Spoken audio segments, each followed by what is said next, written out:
When you think of hair transplantation, most people associate with a male-oriented procedure. But actually, over the last few years, that has changed. This is Dr. Jones, and he's an expert in hair transplantation. Have I said that correctly? Well, yeah, hair transplantation or hair restoration. Hair restoration. So, Dr. Jones, I understand that you have actually had a hair transplant. I have. About 2 years ago, I had a few thousand grafts put in. As you can see, this is transplanted hair, and it looks as natural as a normal head of hair. Absolutely, no cornrows. Unfortunately, when most people think of hair transplants, they think of the type that were done in the 80s and 90s, right, because that's what they see. Now, these days, we do it all hair by hair, and it looks as natural as a normal head of hair. Yes, that's good. We were speaking, and you were mentioning to me that you have between 20 and 30% of your patients that are female. Yeah, a female hair loss is actually much more devastating than male pattern baldness, because a male that's losing his hair, it's not a huge issue because it's normal and accepted in society. But for women, it's not accepted socially. No, it isn't. Now, this is Charlotte. Charlotte, give us a little wave there.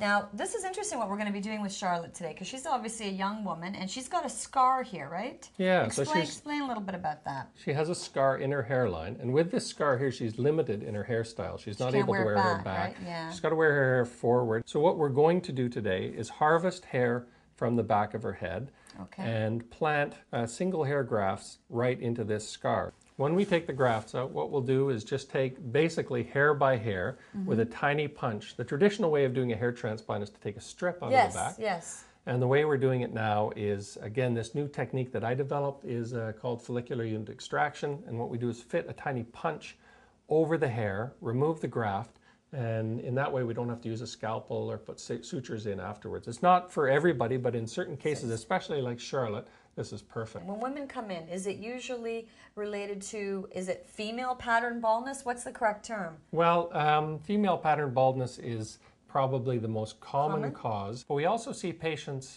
for other reasons.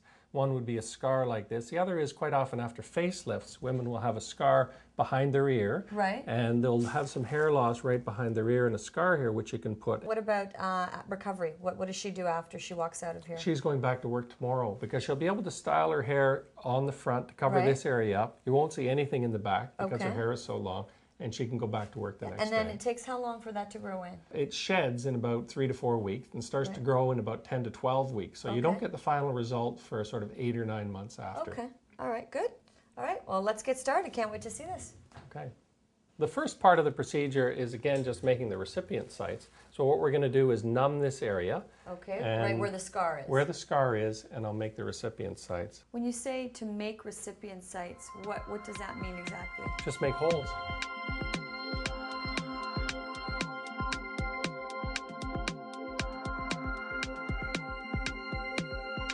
Now the next step is to retrieve the grafts.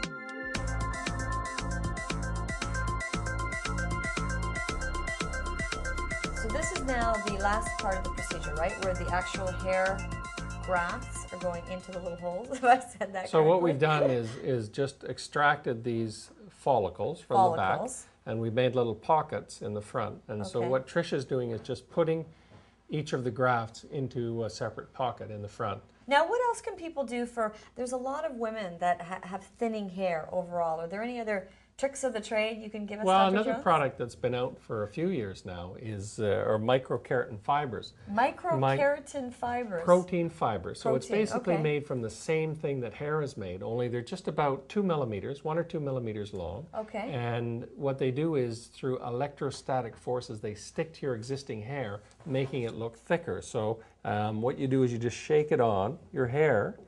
Oh my goodness, and then just rub it in, and what it'll do is thicken up your hair instantly. And then does it come out? The only way to really get it out is to shampoo. Okay, so these little fibers stick to your hair and just thickens the whole thing. That's right. Yeah, look at that. That's great. That's great. That's great.